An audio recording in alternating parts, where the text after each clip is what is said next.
La crise du coronavirus continue malheureusement dans le monde entier et nous sommes encore partiellement confinés.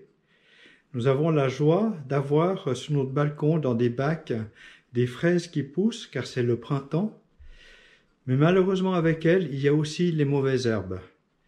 Et la première fois, j'ai enlevé ces mauvaises herbes, j'étais content de moi, je me suis dit ouf, il n'y a plus de mauvaises herbes. Et malheureusement, j'ai dû constater que chaque brin de racine qui était resté à l'intérieur de la terre produisait de nouvelles mauvaises herbes, si bien qu'il y en avait plus après qu'avant. Elles se multiplient.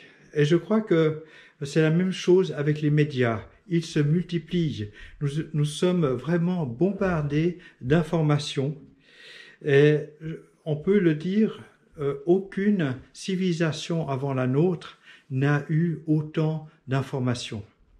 Pour ne pas dire de désinformation, de ce qu'on appelle aujourd'hui des fake news, des informations qui sont fausses. Nous sommes envahis d'informations qui souvent sont inquiétantes. Alors la question est la suivante, quelle direction prendre? Nous allons lire Ephésiens 4, versets 14 à 15 pour trouver une réponse.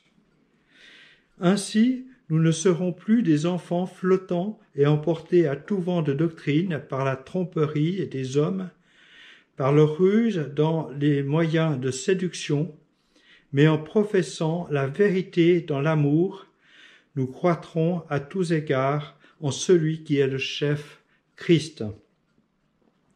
On peut partager ce passage en deux parties. D'abord la première, les choses négatives à éviter, et la deuxième partie, les bons conseils. D'abord, les choses à éviter. Il faut parler de certaines doctrines. Les doctrines sont des croyances ou des notions qu'on affirme être vraies. Combien d'affirmations entends-tu ou vois-tu aujourd'hui? Des hommes, des femmes qui sont devant une caméra et qui disent des choses qui sont la plupart invérifiables. Je t'encourage à prendre le temps d'analyser ce que tu entends. Et n'aie pas peur d'éliminer, voire de refuser ce qui n'est pas conforme à la parole de Dieu. Une chose à éviter, c'est aussi la tromperie. Proverbe 14, verset 25 le dit, le trompeur dit des mensonges. Alors pas de gros mensonges, mais des semi-mensonges ou des semi-vérités qui te font croire que tu es dans la bonne direction. Derrière la tromperie, il y a la ruse. Le but est de t'écarter du chemin que Dieu a voulu pour toi. Et j'aimerais te dire, si tu te rends compte que tu as pris une mauvaise direction, il n'est pas trop tard pour lui dire, écoute Seigneur, j'aimerais revenir dans tes voies. J'aimerais vraiment être dans la bonne direction, la tienne. Une dernière chose à éviter, c'est la séduction. Timothée 4, verset 4, il est écrit, mais l'Esprit dit expressément que, dans les derniers temps, quelques-uns abandonneront la foi pour s'attacher à des esprits séducteurs. La séduction est vraiment très, très présente aujourd'hui. Que ce soit dans la rue ou devant nos écrans, qu'ils soient grands ou petits, elle est vraiment là.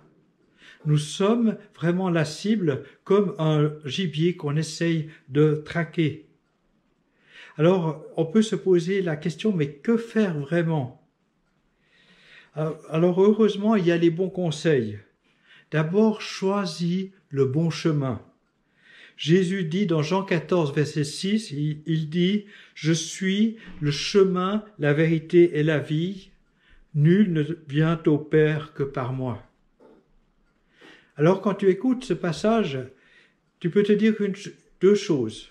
Soit Jésus-Christ est vraiment un menteur, un très gros menteur, et il dit des choses fausses, ou soit tu dis, peut-être il dit la vérité.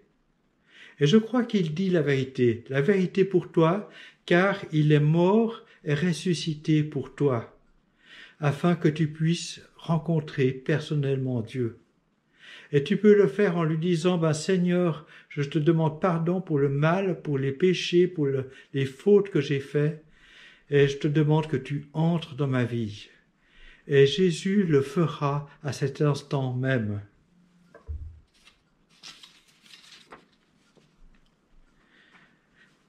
Rejoins la vérité. Écoute ce qui est bénéfique pour toi. Et je t'encourage vraiment à laisser ce qui ne t'amène à rien. Romains 10, verset 17 dit « Ainsi, la foi vient de ce qu'on entend, et ce qu'on entend vient de la parole de Christ. » Je t'encourage, imprègne-toi de la parole de Dieu, afin que ta propre foi grandisse. Profite de ces moments pour lire ou relire ta Bible, afin que tu puisses vraiment entendre la parole de Christ que Dieu a pour toi. Dieu parle encore aujourd'hui. Prends du temps pour l'écouter. Dernier point, n'aie pas peur. Alors peut-être t'approcher de Dieu peut te faire peur, parce que tu te dis, mais est-ce qu'il va vraiment me parler ? J'aimerais te laisser ce verset, Romains 10, verset 20. « J'ai été trouvé par ceux qui ne me cherchaient pas, je me suis manifesté à ceux qui ne me demandaient pas. » Alors à plus forte raison que si tu vas vers lui, que tu l'invoques, va-t-il te parler. Si tu t'approches de Dieu, lui s'approchera automatiquement de toi. J'ai fait exprès de mettre la fin du verset que nous avons lu au début à l'impératif. Professe la vérité dans l'amour. Tu croîtras à tous égards en celui qui est le chef, Christ. Alors j'aimerais te laisser devant un choix. Vas-tu manger des fraises? Et il n'y en a pas beaucoup, il y en a beaucoup moins. Ou vas-tu brouter des mauvaises herbes? Tu as le choix. Et je t'encourage à manger ce qui est bon pour toi, à te nourrir vraiment de la parole de Dieu. C'est le meilleur qu'il y a pour toi. Que Dieu te bénisse, au nom de Jésus. Amen.